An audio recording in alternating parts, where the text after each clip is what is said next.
India അടക്കം 86 രാജ്യങ്ങൾക്കെതിരെ America ചുമത്തിയ പകര തീരുവ ഇന്നു മുതൽ നിലവിൽ വരികയാണ്. ചില ചൈനീസ് ഉൽപ്പന്നങ്ങൾക്ക് 125% വരെയാണ് തീരുവ. ഇന്ത്യൻ സമയം രാവിലെ 9:30 മുതൽ തീരുവ നിലവിൽ വരും. ഇതിനിടെ അമേരിക്കൻ ഓഹരി വിപണി വീണ്ടും നഷ്ടത്തിൽ ക്ലോസ് ചെയ്തു. രഞ്ജിത്ത് രാമചന്ദ്രൻ ന്യൂസ് ഡെസ്കിൽ നിന്ന് വിവരങ്ങളുമായി. Ranjith, good morning. ഏറെ കാലമായി ഇങ്ങനെ അഭ്യൂഹമായി നിൽക്കുകയും പിന്നീട് പ്രഖ്യാപനം വരികയും ഒക്കെ ചെയ്ത ആ പകരം തീരുവ ഇന്ന് ഒരു 1.5 മണിക്കൂർ അല്ലെങ്കിൽ 2.5 മണിക്കൂറിനകം തന്നെ നിലവിൽ വരികയാണ്. ഒരുപക്ഷെ അന്താരാഷ്ട്ര വിപണിയിലും അന്താരാഷ്ട്ര വ്യാപാര വിനിമയ രംഗത്തുമൊക്കെ ഏറ്റവും വലിയ ചലനങ്ങൾ ഉണ്ടാക്കാൻ സാധ്യതയുള്ള ഒരു തീരുമാനം. എന്തൊക്കെയാണ് ഈ സമയത്ത് അന്താരാഷ്ട്ര മാധ്യമങ്ങളിൽ വരുന്ന റിപ്പോർട്ടുകൾ, പ്രതിഫലനങ്ങൾ? Good morning Sreeja. ഏറ്റവും പ്രധാനപ്പെട്ട കാര്യം, വലിയ ആത്മവിശ്വാസത്തിലാണ് അമേരിക്ക ഈ തീരുവയുമായി ബന്ധപ്പെട്ട് മുന്നോട്ട് പോകുന്നത് എന്നുള്ളതാണ്.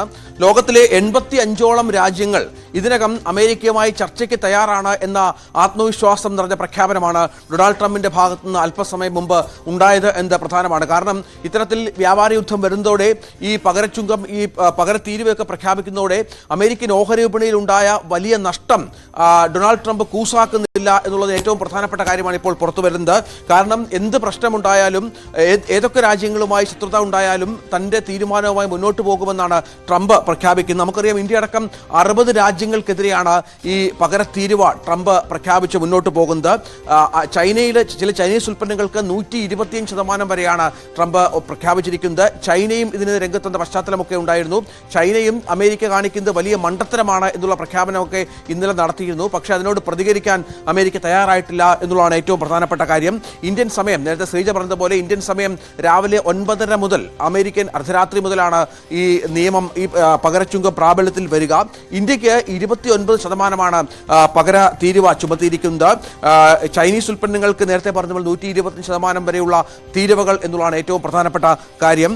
24 മണിക്കൂറിനുള്ളിൽ US ഉൽപ്പന്നങ്ങൾക്ക് പ്രഖ്യാപിച്ച 34% തീരുവ പിൻവലിച്ചില്ലെങ്കിൽ ഈ തീരുവ ഇത്രയധികം ഉയർത്തുമെന്നായിരുന്നു ട്രംപിന്റെ കഴിഞ്ഞ ദിവസത്തെ ഭീഷണി എന്നുള്ളതും ഇതിനോട് ചേർത്ത് വെക്കണം. ഏതായാലും മുൻപ് ചുമത്തിയ 20%വും ഈ മാസം 2-ന് പ്രഖ്യാപിച്ച 34%വും ഉൾപ്പെടെ 54% നേരത്തെയുള്ള ഇറക്കുമതി ചുങ്കം. ഇതിനൊപ്പം 50% കൂടി പ്രഖ്യാപിക്കുന്ന അസാധാരണ സാഹചര്യമാണ് ട്രംപ് മുന്നോട്ട് വെച്ചിരിക്കുന്നത്.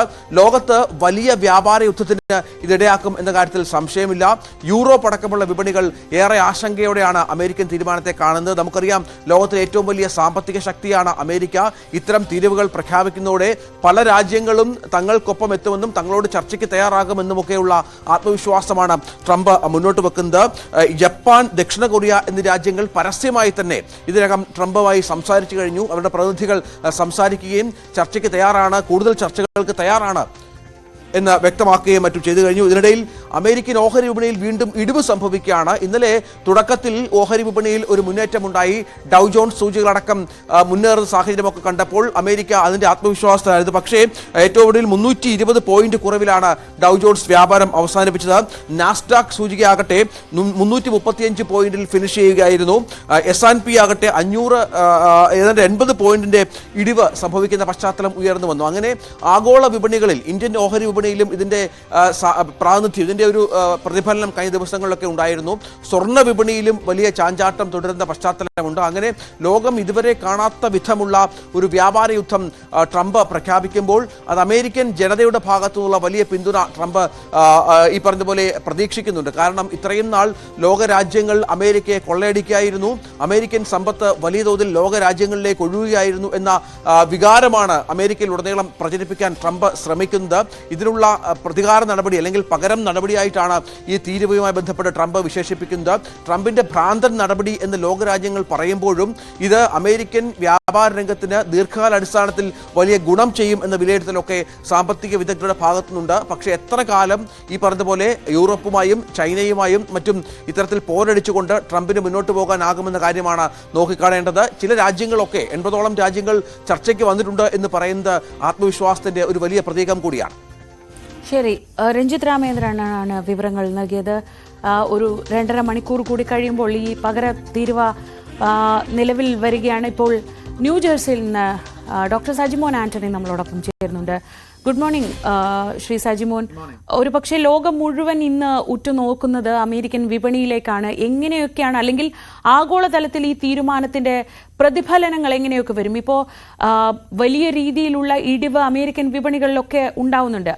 അത് താൽക്കാലികം മാത്രമെന്നും മറ്റ് മേഖലകളിൽ ഒരു ഉണർവ് പകരാൻ ഈ തീരുമാനത്തിന് കഴിയുമെന്നാണ് ട്രംപ് പ്രതീക്ഷിക്കുന്നത്.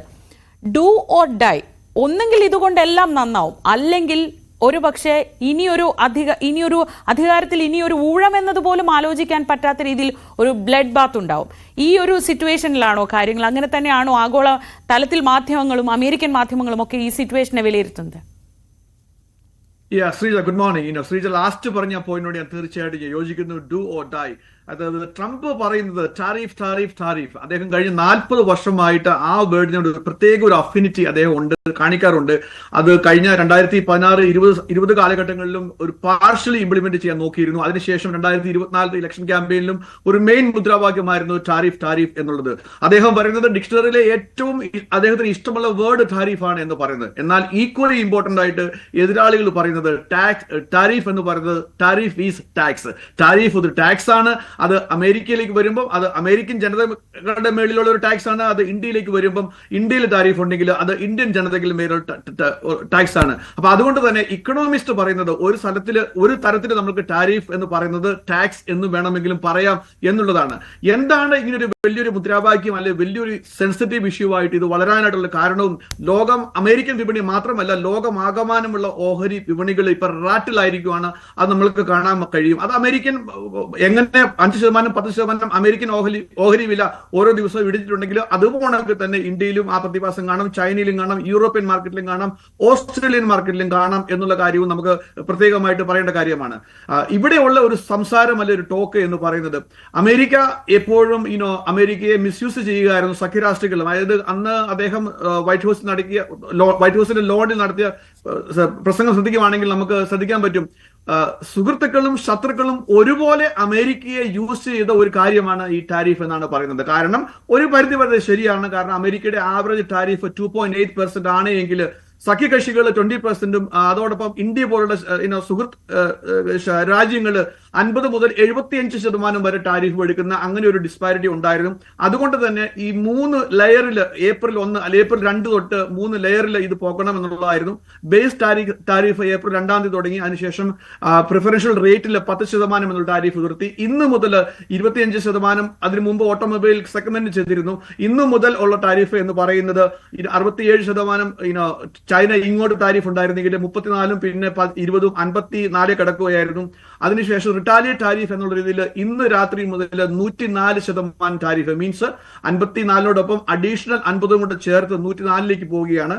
അതോടൊപ്പം ഇന്ത്യ ഇങ്ങോട്ടേക്കുള്ളത് 52% ആയിരുന്നെങ്കിൽ ഇന്ന് രാത്രി മുതൽ അത് 26-ലേക്ക് പോകുന്നു. ജപ്പാന് 46 ആയിരുന്നു അമേരിക്കയിലേക്ക് ഉണ്ടായിരുന്നത്, എങ്കിൽ അത് 24-ലേക്ക് പോകുന്നു. വിയറ്റ്നാം 90%, അത് 46%, അങ്ങനെയൊക്കെ പോകുന്നു. ഇതിനൊക്കെ ബേസ് റീസൺ എന്താണെന്ന് ചോദിച്ചു കഴിഞ്ഞാൽ അമേരിക്കന്റെ ഫെഡറൽ ബഡ്ജറ്റിനകത്ത് 914 ബില്യൺ ഡെഫിസിറ്റ് ആണ് ഓരോ വർഷവും ഇപ്പോൾ ഉണ്ടായിക്കൊണ്ടിരിക്കുന്നത് ഈ ഒരു ടാരിഫ് ട്രേഡ് ഡെഫിസിറ്റ് കാരണം. അപ്പൊ അതിനെ അച്ചീവ് ചെയ്യുക എന്നുള്ളതാണ് ട്രംപിന്റെ ഒരു ഇക്കണോമിക് ഉന്നം എന്ന് പറയുന്നത്. എന്നാൽ എന്തുമാത്രം അത് പ്രസക്തി ഉണ്ട് എന്ന് ചോദിച്ചു കഴിഞ്ഞാൽ വളരെ ഡിബേറ്റബിൾ ആണ്. കാരണം ട്രംപിന്റെ അടുത്ത സുഹൃത്തായ ഇലോൺ മസ്ക് പോലും അതിൽ എതിരായിട്ടാണ് ഇപ്പൊ വന്നിരിക്കുന്നത്. ഇന്ന് ഇലോൺ മസ്കും ട്രംപിന്റെ സീനിയർ അഡ്വൈസറുമായ പീറ്റർ നവാറയുമായിട്ടുള്ള ഒരു വാക്പോര് പോലും ഉണ്ടായിരുന്നു. അദ്ദേഹം പറഞ്ഞു, മസ്ക് പീറ്റർ നവാറെ വിശേഷിപ്പിച്ചത് boys are going to be boys എന്നാണ് വിശേഷിപ്പിച്ചത്. കാരണം ഇലോൺ മസ്കിന്റെ പോളിസി അനുസരിച്ചിട്ട് അമേരിക്ക, കാനഡ, ഓസ്ട്രേലിയ, യൂറോപ്പ് ഇത് ഒരു ടാരിഫ് ഫ്രീ ആയിട്ടുള്ള ഒരു ട്രേഡ് വേണം എന്നുള്ളതാണ് അദ്ദേഹത്തിന്റെ ആശയം. എന്നാൽ ട്രംപിന്റെ ആശയം പറയുന്നത് റെസിപ്രോക്കൽ ആയിരിക്കണം എന്നുള്ളതാണ്. അപ്പൊ ഒരു കാര്യം കൂടി ഈ സമയത്ത് എടുത്തു പറയേണ്ടിയിരിക്കുന്നു. ഈ റെസിപ്രോക്കൽ എന്ന് ട്രംപ് പറഞ്ഞാലും ഇന്ന് രാത്രിയിൽ വരുന്നത് ഒരു കൈൻഡ് ഓഫ് റെസിപ്രോക്കൽ ആണ്, എന്നാൽ ഫുൾ റെസിപ്രോക്കൽ അല്ല. പറയാൻ കാരണം ഇന്ത്യയിൽ നിന്ന് 52% ഇങ്ങോട്ടേക്ക് വരുമ്പോൾ നമ്മൾ ഇവിടുന്ന് 26% റെസിപ്രോക്കൽ ആണെങ്കിൽ 52 തന്നെ ആയിരിക്കണം, റൈറ്റ്? അപ്പൊ അങ്ങനെയുള്ള വ്യത്യാസങ്ങളുണ്ട്. എന്നാൽ ഇതോടൊപ്പം എടുത്തു പറയേണ്ട ഒരു സംഗതി എന്ന് പറയുന്നത് ലോക രാഷ്ട്രങ്ങൾ ഒന്നടങ്കം നടുങ്ങി എന്നുള്ള കാര്യത്തിൽ ഒരു സംശയമില്ല. ഇന്ത്യ ഉൾപ്പെടെ, യൂറോപ്പ് ഉൾപ്പെടെ, ഓസ്ട്രേലിയ ഉൾപ്പെടെ, കാനഡ ഉൾപ്പെടെ എന്നുള്ള കാര്യത്തിൽ സംശയമില്ല. അതുകൊണ്ട് തന്നെ ഒരു പരിധി വരെ ട്രംപിന്റെ ആ വിരട്ടൽ ഫലിക്കുന്നുണ്ട് എന്ന് കാണാൻ സാധിക്കും. കാരണം 50ഓളം റിക്വസ്റ്റുകൾ, രാജ്യങ്ങളുടെ റിക്വസ്റ്റുകൾ ട്രേഡ് റീനെഗോഷിയേഷന് വേണ്ടിയിട്ട് ഇവിടെ വന്നിട്ടുണ്ട് എന്നാണ് അറിയാൻ കഴിയുന്നത്. അത് എന്തോ എനിക്ക് നമ്മുടെ പൂർണ്ണമായിട്ടുള്ള ലിസ്റ്റുകളില്ല, എന്നാൽ അവരുടെ ഒരു സംസാരം അതാണ്. 50ലധികം രാജ്യങ്ങൾ ഇവിടെ വന്ന് നെഗോഷിയേഷന് വേണ്ടിയിട്ട് ഇൻട്രസ്റ്റ് ചെയ്യുന്നുണ്ട് എന്നാണ് അറിയാൻ കഴിയുന്നത്. ഇന്ന് സൗത്ത് കൊറിയൻ പ്രസിഡന്റ് ഇവിടെ ഉണ്ടായിരുന്നു, ഇന്നലെ ഇസ്രായേൽ പ്രൈം മിനിസ്റ്റർ ഉണ്ടായിരുന്നു, ജപ്പാൻ പ്രൈം മിനിസ്റ്റർ, അവരുമായിട്ടുള്ള നെഗോഷിയേഷൻ നടക്കുന്നുണ്ട്. അപ്പം വളരെ സുഹൃത്ത് ബന്ധങ്ങളുള്ള രാഷ്ട്രങ്ങളുമായിട്ട് ഈ ഒരു ട്രേഡ് പോരിലേക്ക് ഒരു സൈഡിൽ പോകുന്നുണ്ട്, എന്നാൽ മറു സൈഡിൽ കൂടെ നെഗോഷിയേഷൻ നടക്കുന്നത് എന്നുള്ളത് ഒരു ആശ്വാസജനകമാണ്. എന്നാൽ 914 ബില്യൺ ട്രേഡ് ഡെഫിസിറ്റ് സേവ് ചെയ്യാനായിട്ട് ഒരു സൈഡിൽ ശ്രമിക്കുമ്പോൾ അമേരിക്കൻ ഓഹരി വിപണിയിൽ തന്നെ ഏകദേശം 6 ട്രില്യന്റെ ട്രേഡ് ലോസ് ആണ് 2 ദിവസം കൊണ്ട് ഉണ്ടായത്. അതൊരു ബ്ലഡ് ബാത്ത് ആയിട്ട് കണ്ടിന്യൂ ചെയ്യുകയാണ്. ഇന്ന് കാലത്തെ എല്ലാവർക്കും ഒരു ശുഭാപ്തി വിശ്വാസം ഉണ്ടായിരുന്നു. ഓഹരി വിപണി ഏകദേശം 1500 പോയിന്റ് ഡൗ ജോൺസ് ഒക്കെ മുന്നേക്ക് കുതിക്കുന്നത് കണ്ടു. എന്നാൽ ആ കുതിപ്പ് അതേപോലെ തന്നെ കിതപ്പായിട്ട് വൈകുന്നേരം 4 മണി ഇവിടുത്തെ ട്രേഡ് ക്ലോസ് ചെയ്യുന്ന സമയത്ത് ഏകദേശം 350 പോയിന്റ് നഷ്ടത്തിലേക്കാണ് പോയത്.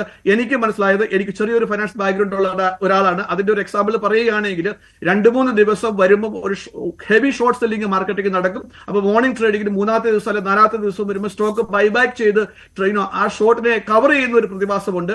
എനിക്ക് തോന്നുന്നത് അതാണ് ഇവിടെ നടന്നത് എന്നാണ് എനിക്ക് തോന്നുന്നത് ഇന്ന് മോർണിംഗിൽ. അപ്പൊ ആ കവറിംഗ് കഴിഞ്ഞതിന് ശേഷം മാർക്കറ്റ് റിയാലിറ്റിയിലേക്ക് വന്നു. അതോടൊപ്പം ട്രംപിന്റെ ഒരു അടുത്ത പ്രഖ്യാപനവും വന്നു. ഈ പറഞ്ഞ റിയാലിറ്റിയുള്ള അഡീഷണൽ 50% ടാക്സ് അതുകൂടെ വന്നു. അപ്പൊ 104 എന്ന് വരുന്നു. അപ്പൊ മാർക്കറ്റിന് ഒരു ആശ്വാസജനകമായ ഒരു വേർഡ് ട്രംപിന്റെ ഭാഗത്തു നിന്ന് ഉണ്ടാകുമെന്ന് കരുതി, എന്നാൽ അത് ഉണ്ടാവുന്നില്ല. ട്രംപ് വളരെ ശക്തമായിട്ട് അദ്ദേഹത്തിന്റെ പോളിസിയിൽ തന്നെ അദ്ദേഹം പറയുന്ന ടാരിഫ് എന്നതിൽ തന്നെ അധിഷ്ഠിതമായിട്ട് മുന്നോട്ട് പോകും എന്നുള്ള ഒരു ആശയത്തിലാണ് പോകുന്നത്. അതിന്റെ ഒരു പ്രതിഫലനമായിരിക്കാം മാർക്കറ്റ് പിന്നെ തിരിച്ച് കൂപ്പുകുത്തി പോകുന്നത് എന്നാണ് ഇപ്പോൾ ഇവിടെ നിന്ന് മനസ്സിലാക്കാൻ കഴിയുന്നത്. ശരി, ഡോക്ടർ സജിമോൻ ആന്റണിയാണ് വളരെ വിശദമായ വിവരങ്ങൾ നൽകിയത്. ലോകം അമേരിക്കയിലേക്ക് ഉറ്റുനോക്കുകയാണ്. ഈ ടാരിഫ്, ഇപ്പോൾ ഡോക്ടർ സജിമോൻ പറഞ്ഞതുപോലെ തന്നെ ഏറ്റവും പ്രിയപ്പെട്ട വാക്ക് ഏതെന്ന് ചോദിച്ചാൽ ട്രംപ് എന്നും പറഞ്ഞിട്ടുള്ളത് ടാരിഫാണ്. അങ്ങനെ ചൈനയ്ക്ക് എതിരെ ഏറ്റവും കൂടിയ തീരുവ ചുമത്തിയിരിക്കുന്നത് ചൈനയ്ക്കെതിരെയാണ്. ഒരു ട്രേഡ് വാറിലേക്ക് തന്നെ കാര്യങ്ങൾ നീങ്ങുന്ന തരത്തിലുള്ള ഈ പകര തീരുവ 2 മണിക്കൂർ 2.5 മണിക്കൂറിനകം നിലവിൽ വരും.